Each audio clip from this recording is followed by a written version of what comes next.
one of the subjects that I've touched on over the course of the last 3 years is the illusion that there's going to be a great wealth transfer from the boomer class, the baby boomer class, to the millennials. And for those of you who are going, well, what about Gen X? Typically, one generation does not give birth to the immediate next generation. It skips a generation, typically. It's obviously not a steadfast rule. But for the most part, the millennials were birthed and raised by the boomers. The Gen Xers were, for the most part, birthed and raised by the silent generation. And then us Gen Xers, for the most part, gave birth to Gen Z. So it has been widely assumed that all of this money that the baby boomers have accumulated is at some point in time going to transfer to their kids, the millennials. And I've been doing content for 3 years going, no, they're not going to get it. The medical community is going to get it. This is a rather lengthy video, but please listen to it all because she does an excellent job of breaking down in much better format what I've been talking about. I want to hear an economic breakdown of what's going to happen when boomers start going into assisted living facilities because people are living longer. They're eating through more of their savings. Boomers have shown they aren't going to leave a ton for inheritance. And for assisted living and memory care, that's very expensive. And so I feel like inheritances are going to continue to go down, down, down. And then on top of that, they aren't perishing in their homes anymore. They're usually selling their home to downsize or selling their home to go into these assisted living facilities. So people aren't really inheriting real estate. I feel like the inherited wealth cycle is being interrupted in a really huge way. There's going to be a huge wealth transfer from boomers to these corporations. They are corporations that run and invest and expand on these assisted care facilities. And so now children are not inheriting what they used to. And obviously, like, it is the parents' money to spend how they will, how they wish. I'm not saying it's, right or wrong, but it's definitely going to shape the economic landscape. And I would love to see research on that. As an economist who studies how we pay for healthcare in the United States, I think one of the most understated concerns that we have is how we are going to pay for the long-term care of the 76 million baby boomers that live in the United States. As this creator alludes to, there are a lot of misconceptions about how we pay for nursing homes and assisted care facilities here in the United States that ultimately, these misconceptions have significant economic consequences, not just for the seniors that live in these facilities, but for their caretakers and their families that are left in the wake. One of the biggest misconceptions I see that boomers and other individuals have about long-term care facilities is that they can simply use Medicare, right? Medicare is the public health insurance program for people over the age of 65. You can simply use Medicare to pay for your nursing home or your long-term care facility. And that is sort of true because Medicare does cover up to 100 days of a stay at a long-term care facility. But beyond those 100 days, which, let's be honest, most senior citizens need, you have to find another way to finance it because Medicare won't cover it. Because only 1 in 10 older Americans actually holds long-term care insurance that goes towards funding these long-term care facilities, right? Because in the US, we don't have a system that everyone gets long-term care. Individuals tend to cover their long-term care in either one of two ways. They can either privately finance it, right? Use their own assets to pay for a stay in long-term care, or they can use Medicaid, the public health insurance program for individuals who are poor.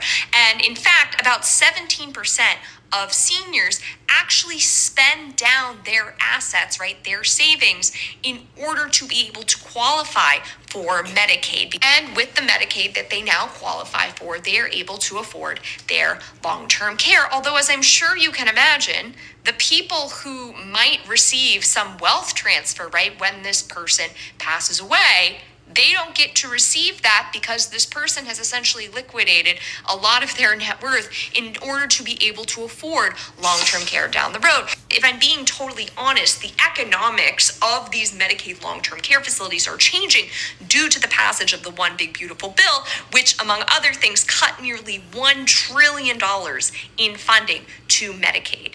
So a lot of these long-term care facilities that rely on Medicaid spending are facing a financial crisis because they don't know how they're going to make it without the Medicaid spending, which means a lot more seniors that don't have money in hand to be able to pay for long-term care might find themselves in a position where they can't afford it at all. These Medicaid cuts will also impact some of the home and community-based services that seniors might receive instead of going to a nursing home, right? Maybe they receive healthcare at home from a home health aide, for example. These Medicaid cuts are going to significantly impact that funding and that spending, which means you might be asking, well, what are the options left if they are cutting Medicaid spending for a lot of seniors? And the answer, right, is that people are using their private funds either to directly pay for the care at these long-term care facilities itself, or as a part of spending down their assets in order to try to pay for healthcare. And this includes things like liquidating money or taking out a reverse mortgage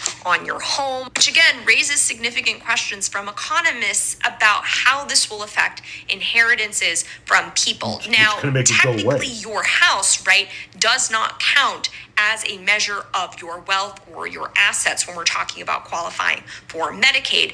But again, people taking out reverse mortgages will affect the wealth of that house once that house is sold and the assets of that are passed on to the inheritance. And this is all the more interesting given the fact that we have seen a rapid uptake of these nursing home facilities by private equity. The ownership of these nursing homes by private equity has risen sharply from about 1% in 2005 to about 13% in 2021. We know from economic studies that the introduction of private equity into these nursing homes is associated with both a decline in quality, right? So an increase in negative health outcomes and implications for the residents of these nursing homes, but also an increase in costs, which if people are paying out of pocket for these services at some point and not relying so much on Medicaid, that could drastically impact the wealth transfer that this creator alludes to. Ultimately, when we were talking about cuts to Medicaid, and we're talking about the One Big Beautiful Bill,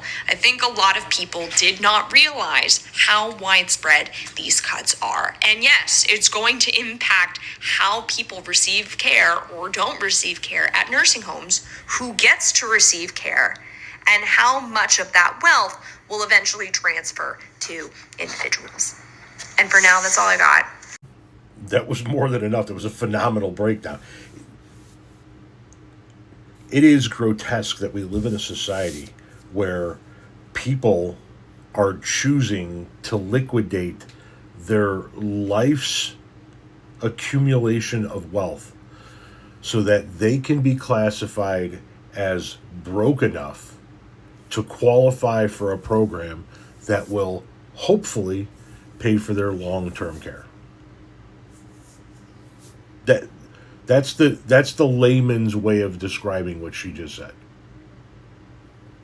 People are selling off their houses and liquidating their assets in order to have a net worth low enough that they can qualify for Medicaid, so that hopefully they can get some care. Hopefully. There's your transfer of wealth. There's where the money's going from. It's leaving the boomers' hands, and it's not making it into their kids' hands. It's not making it to the millennials, because it's being intercepted in the middle by the healthcare industry, by nursing homes, by the long-term care that one needs in their old age. That is the final, in my opinion, that's the final fuck you from the American healthcare system that makes you pay way more than every other industrialized nation, gives you worse outcomes than any other industrialized nation, cuts you when they feel like you've cost them too much money, unlike in other industrialized nations. When you're through all of that and you get to the end and you need some long-term care, that this is their one last fuck you. We're going to liquidate all of your assets, and then we'll see if we're going to give you that care.